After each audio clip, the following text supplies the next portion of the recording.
Crónicas del nuevo virus. Capítulo 2. Sobre el distanciamiento social.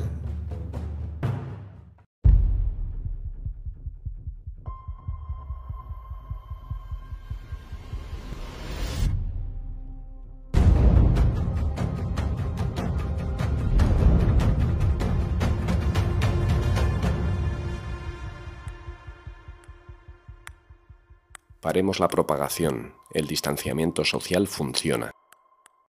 La Organización Mundial de la Salud dijo que era innecesaria una prohibición generalizada de los viajes en la lucha global contra el coronavirus. No hay razón para tomar medidas que interfieran innecesariamente con los viajes y el transporte internacional. Un representante chino de las Naciones Unidas también denunció las medidas de los gobiernos extranjeros de negar visas y cancelar vuelos.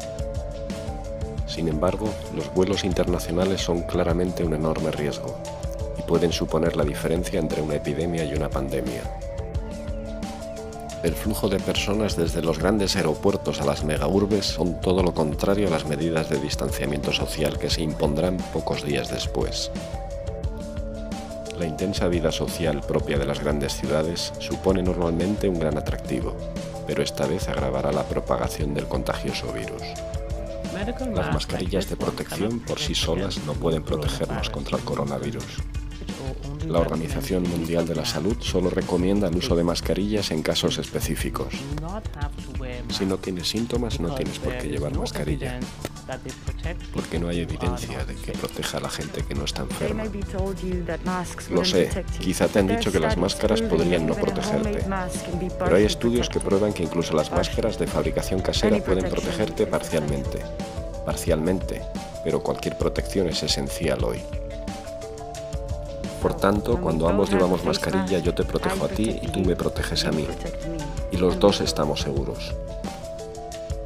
Pero una clave del asunto parecía estarse olvidando todavía.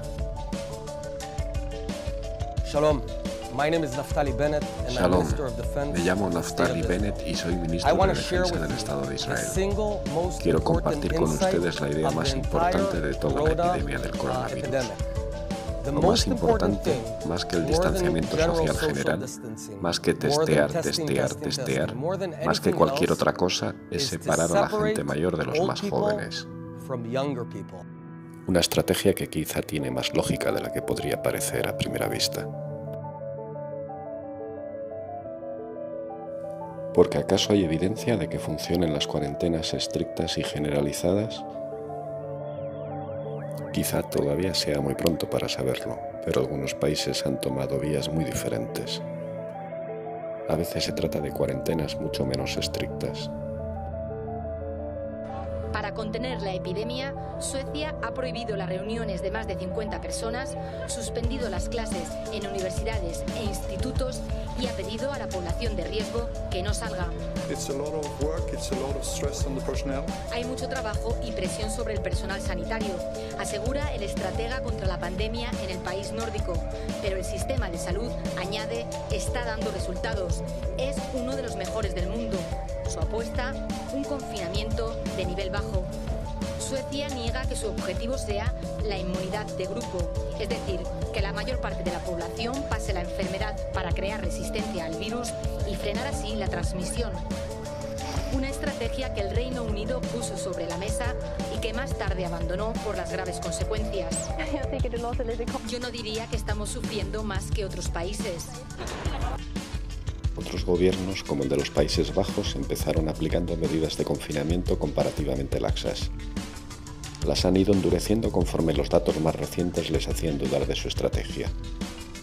Países como España e Italia presentan ratios claramente peores, pese a la severa cuarentena a la que se han sometido.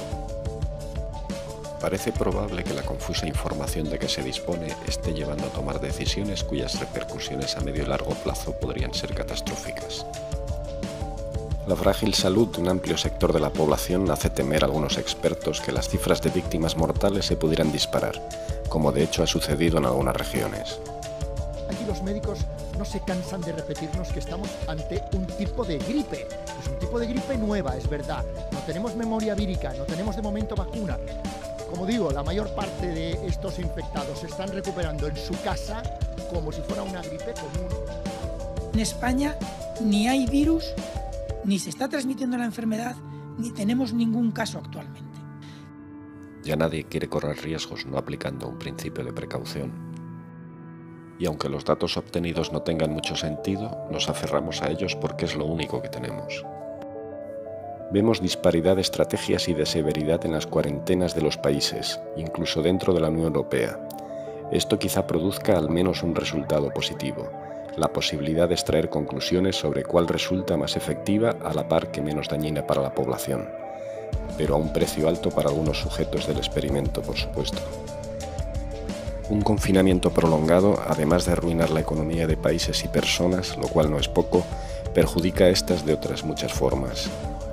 Algunos de los efectos de la cuarentena son depresión, irritabilidad, insomnio, deterioro general de la salud, sobrepeso, falta de vitamina D si no se recibe un mínimo de sol, incremento de la violencia doméstica, etc.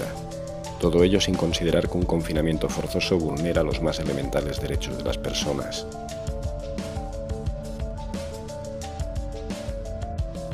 Sin embargo, todo esto se justificaría perfectamente al enfrentarnos a un virus extremadamente letal y contagioso, ¿o no?